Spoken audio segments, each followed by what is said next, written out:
حضرت حکیم الامت مجدد ملت حضرت مولانا شاہ شبلی تھانوی صاحب کا مضمون ہے کہ علماء کو چاہیے کہ سوال نہ کریں، اہل علم کو سوال کرنے سے مرنا بہتر ہے۔ سوال کرنا تو نہایت ذلت کا کام ہے، جو کرنا ہو خود خدا کے نام پر کریں اور قوم کو منہ بھی نہ لگائیں۔ اچھا ہے جیسا یہ دین کی خدمت سے بھاگتے ہیں، یہ دین کی خدمت سے محروم ہی رہیں گے۔ بس خدا ہی پر نظر رکھیں، حق تعالیٰ اپنا کام آپ ہی کریں گے۔ اس سوالی نے علماء کو بے قدر کر دیا۔ حضرت مجدد رحمۃ اللہ علیہ کے ملفوظ ہے یہ۔ علماء کی بے قدری سادگی سے اور پھٹے ہوئے کرتے سے اور پھٹے ہوئے جوتے سے نہیں ہوتی۔ علماء کی قدر جو ہے اس کی تو وہ کچھ بھی پرواہ نہ کریں، مگر خدا کے لیے مستغنی ہو کر رہیں۔ اگر یہ ایسا کرے تو مسلمان اتنے بیس نہیں ہیں کہ حقیقت کو نہ سمجھیں۔ ایک شخص پھٹے ہوئے لباس میں ہو لیکن عالم ہو اور متقی ہو تو ممکن نہیں کہ مسلمانوں کی نظر میں اس کی عزت نہ ہو۔ برخلاف اس کے لوگ جو قبا میں ہوتے ہیں، چاہے کیسے ہی مہذب طریقے سے سوال کریں مگر ذلت ضرور ہوتی ہے، خاص کر اس وقت جب سوال بھی اپنی ذات کے لیے ہو، اور اگر سوال کسی کار خیر کے لیے ہو تب بھی کچھ نہ کچھ ذلت ضرور ہوتی ہے۔ اس پر اہل مدارس کہہ دیتے ہیں کہ اگر اس طرح سوال نہ کیا جائے تو کام کیسے چلے گا۔ میں کہتا ہوں سوال ضرور ذلت ہے، ہاں تحریک عام کا مذائقہ نہیں، اور اگر خلوص سے کام کیا تو اس تحریک کا بھی اثر ہوگا۔ تحریک کا مطلب جیسے ہمارے حضرت کا مسلم اطلاع لکھا ہوا ہے یہاں پر زکوٰۃ صدقات وغیرہ جمع کرائے جا سکتے ہیں، یہ نہیں لکھا ہوگا جمع کرائے، اس کا مطلب کہیں اور میں جائیں۔ اتنا حضرت والا کام، سبحان اللہ، اللہ اکبر۔ ہر شخص مکلف اتنے کام کا ہے جو اس کے بس کا ہوں۔ آپ اپنا کام کر چکے، کوئی نہیں دیتا ہے مت دو، رہا کہ کام تو بند ہو گیا۔ میں کہتا ہوں جتنا تھوڑا بہت ہو سکے کرو، اور جو بدون بڑی بڑی رقموں کے نہ ہو سکے اسے چھوڑ دو۔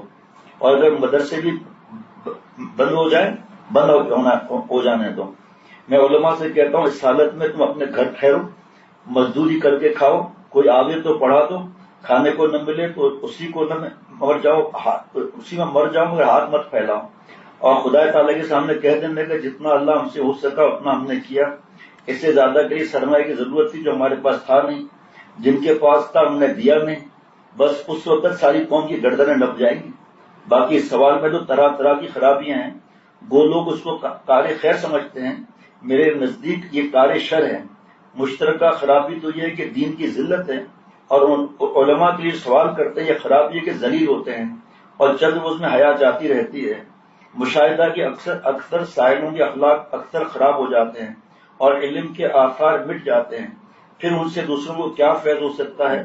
علماء کو تو اس ایپ کے پاس بھی نہ جانا چاہیے، بس اگر کام کرنا ہے خدا کا نام لے کر کریں، جب نہ ہو سکے چھوڑ دیں۔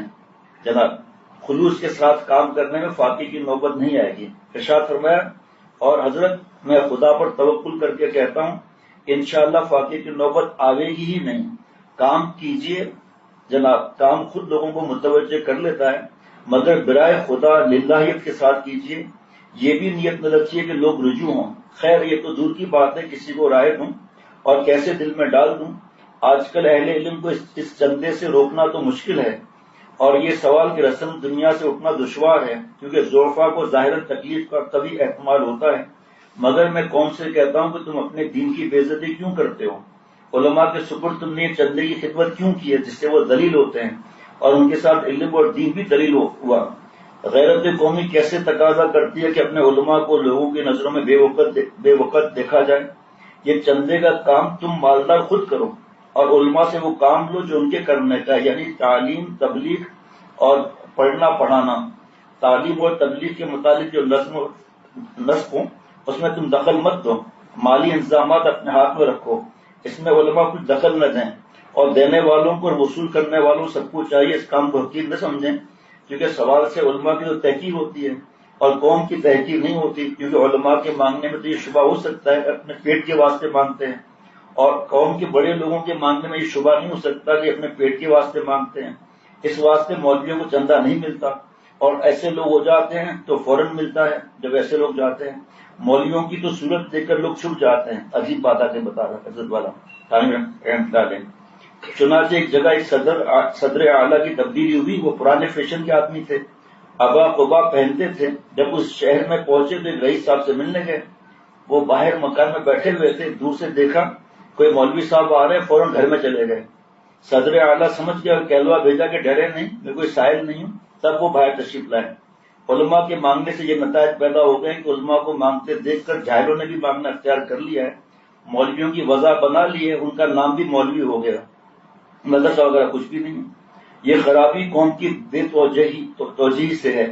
اگر ہر شخص کا واعظ نہ سنے اور یہ قید لگاتے ہیں کسی معتبر عالم سے اپنے عالم ہونے کی تصدیق کراؤ، جب ہم واعظ سنیں گے تو یہ راستہ خود بند ہو جائے گا، اور سندوں کا اعتبار ہرگز نہ کیا جائے۔ جعلی سند ہر کوئی بنا سکتا ہے، یہ 100 سال پہلے کی بات ہے۔